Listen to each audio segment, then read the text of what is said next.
Two guys, as the meeting title suggests, separated at birth. Paul Ferguson and Brad Rempel back together again. Yeah, absolutely. Finally. Just the way it was intended.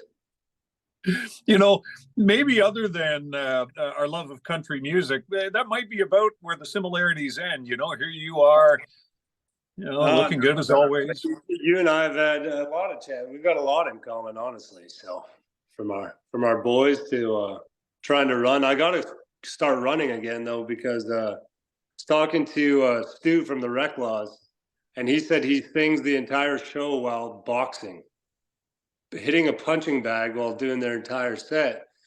And yeah, I can't do that. So I got to figure out a way so that if I want to run around and jump up and down and scream for 90 minutes every night, I got to figure out the cardio on that one. I had a chat with the Rec Laws the other day, just earlier this week, actually. And Stu, when we were done the interview, he was like getting out of his vehicle to go do a 6K run. I mean, this guy's got it figured out. Yeah, he doesn't mess around. Hey, you'd have been proud of me to start the day. You know, speaking of physical fitness, I actually put in about a 6.5K run myself. But to be honest with you, over the last 15 minutes, I got a Boston cream donut under my belt also. Well, as long as there's some good protein in there, that should fuel you right back up. Does the custard qualify? Yeah, I'm sure it does. I'll check with my wife. She's the health nut. She'll be able to. Okay, good. Brad Rempel of Highvalley's here. Thanks for doing this, and certainly one of the highlights of 2023 around here was Sterling Fair and High Valley headlining that. One of the highlights of 2024 is the release of the High Valley EP. It's coming up.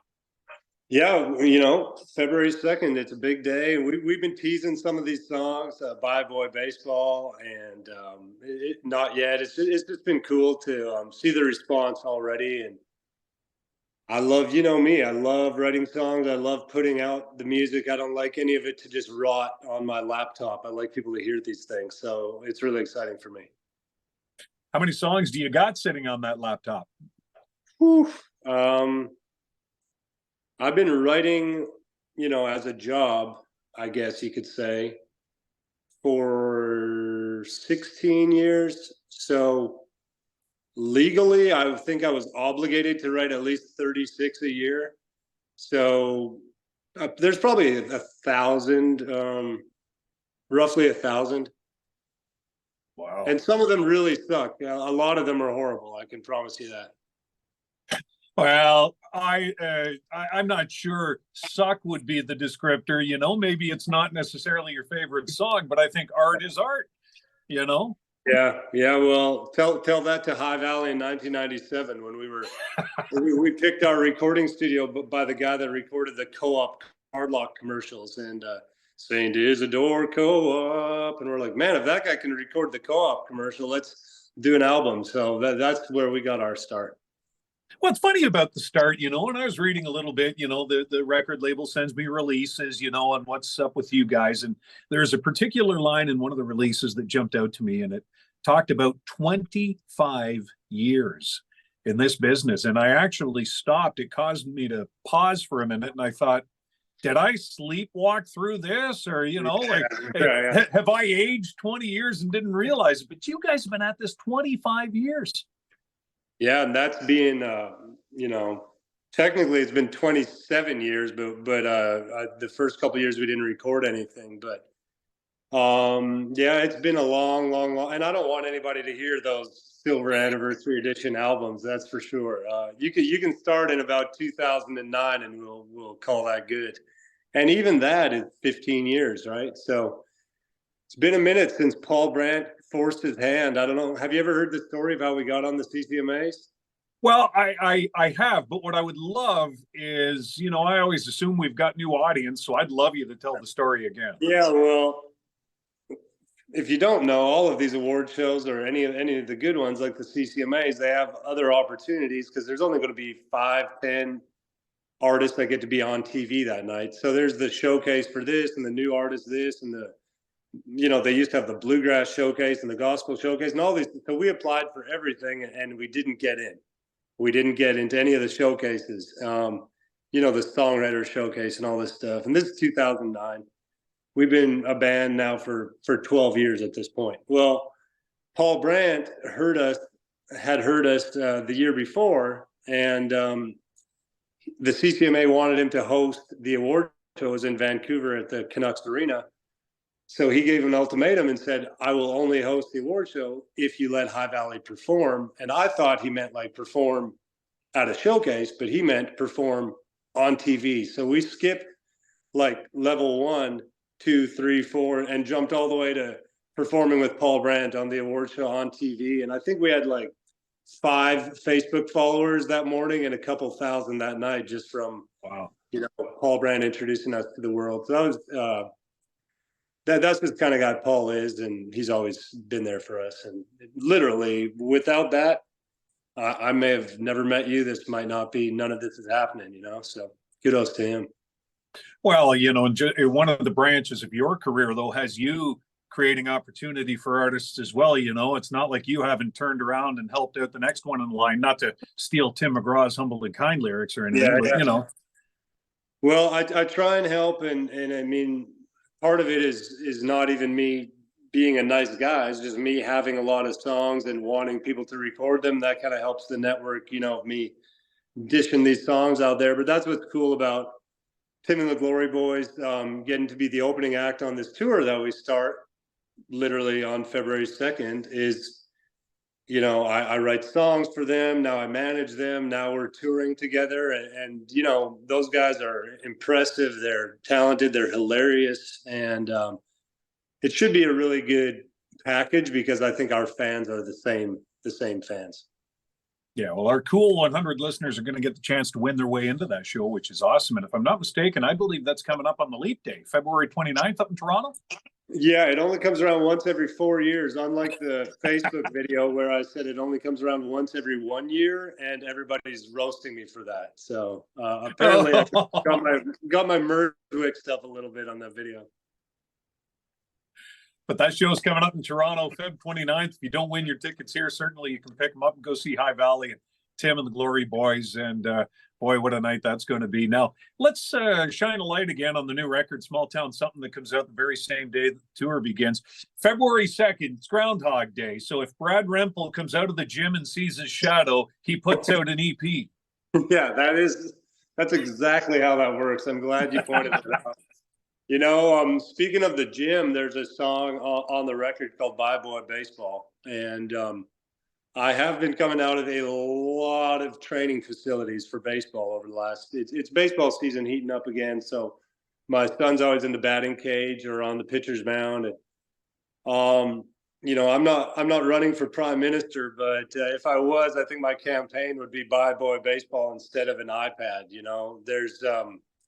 There's something to be said about how much love I have for the coaches that have been in my boys' life over the years, because baseball, football, basketball, hockey, that is so much better for kids. And this is me, watch me, here I go preaching, but it's so much better for kids than just saying, here's a little box you can stare at for the rest of your life. And I think as country singers, we write all these songs about the backwoods and the back 40 and the dirt roads.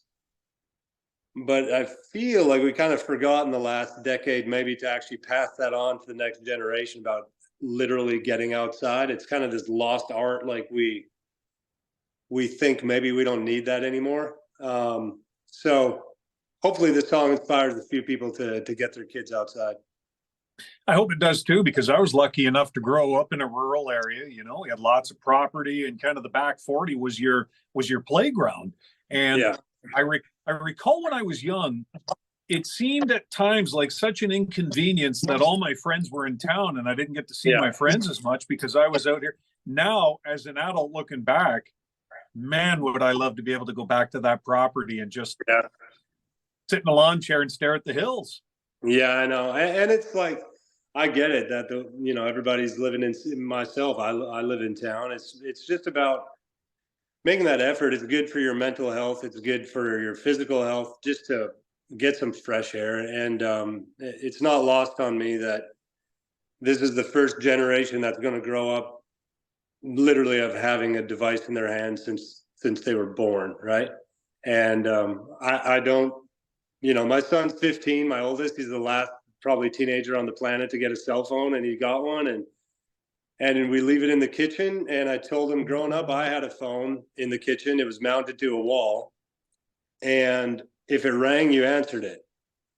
But my buddies did not come over and say, hey, can we look at your phone? You know, that wasn't a thing we did. So he leaves it, he has a cell phone, but he leaves it in the kitchen. That's our rule. And if it rings, he answers it. And, you know, you get a lot of time with your kids. You really do get a lot of life that you can miss out on if, you know, if you just let them stare at that thing all the time. So that's my little soapbox. I'll get back off of it now. But we dropped that song, Bye Boy Baseball, yesterday, and the response has been pretty great so far. Good. Listen, I love the message in it. And again, yeah, not to belabor the point with my own stories, but, you know, like my son and I, we play golf all the time. You know, I've got the kids skiing, you know, and, yeah. You know, my daughter, same thing, you know, she'll get out and play some golf every now and again. And just as long as they're doing physical things, but it's stuff we can do together. And I love that. So I'm glad you brought the song up and the story.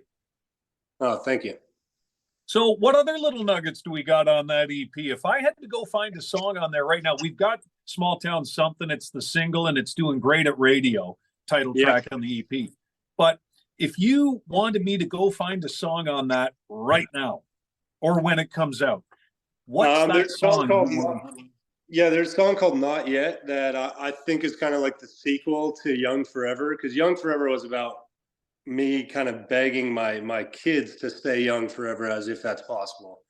And Not Yet is more about me, you know, begging God to let me not go yet. You know, it's like, hey, I know it's, you know, I've got some hallelujah waiting on the other side, but I don't want to go yet.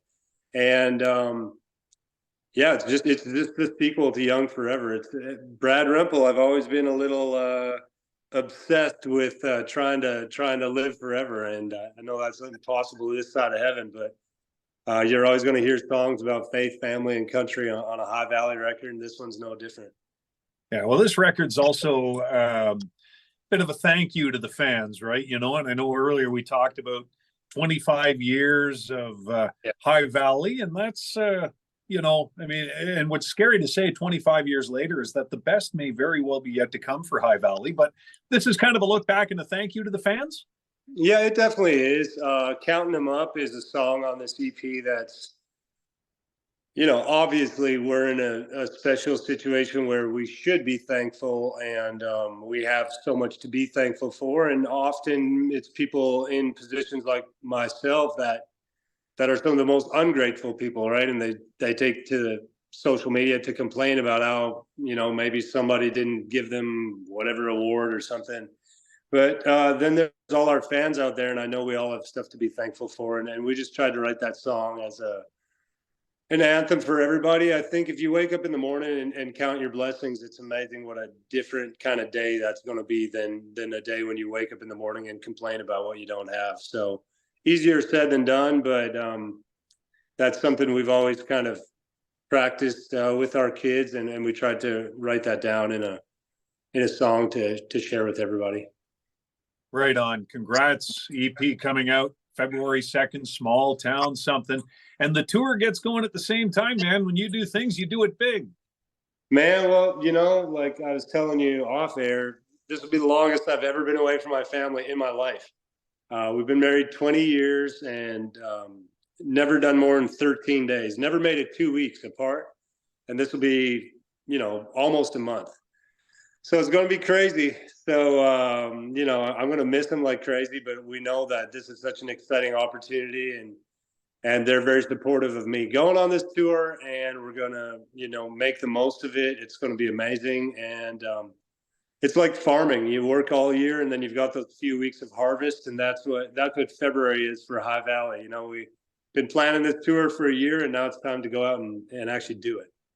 Right on. Tim and the Glory Boys in support of Highvalley again, Feb 29 in Toronto. And I think I know the answer to the question. You've talked a bit about it. How's the family doing?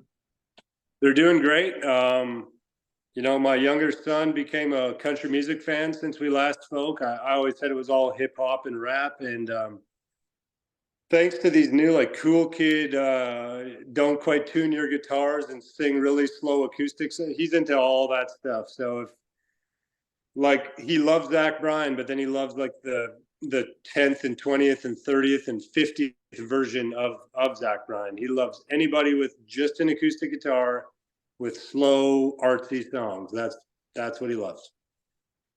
But what does he think of Highvalley? He's very honest with me. He'll say which ones he likes, and you know what he loves. This is probably my claim to fame right now. Him and his buddy are huge Morgan Wallen fans and Josh Ross fans. And I wrote that new "Single Again" song with Josh, and that's Cash's favorite song that I've wrote in recent history is definitely the Josh Ross song. So, Cool. So that's good for me. Yeah, I had a chat with Josh. I think it was last week. He was talking about that new single, "Single Again." Yeah. You know, that's good. I'm glad that your kids will give you that real honest feedback rather than tell Dad what he wants to hear so I don't get grounded. Yeah. No, it's pretty open. My wife will tell me when she hates a song, my boys. So I guess they think my ego is big enough and they can bring me, back down to earth every once in a while. Right on. Listen, thanks for this. Congrats on the release of the EP. And let's make this deal. Keep writing. If there's 1,000 songs on that laptop, write 1,000 more, because I don't want to live in a world that doesn't have new music from Highvalley. And on February 2nd, we got it. You got a deal right there, my friend. I guarantee it. Good. Where do people find you on socials to follow the tour until it gets to their town? I mean, if you go to highvalleymusic.com, you can find out everything about the tour, and there's even VIP stuff there if you want to come backstage or come to sound check or to an acoustic show. And then Instagram, Twitter, TikTok, Facebook, YouTube. I think we're on everything. So just go to the internet and we'll meet you there.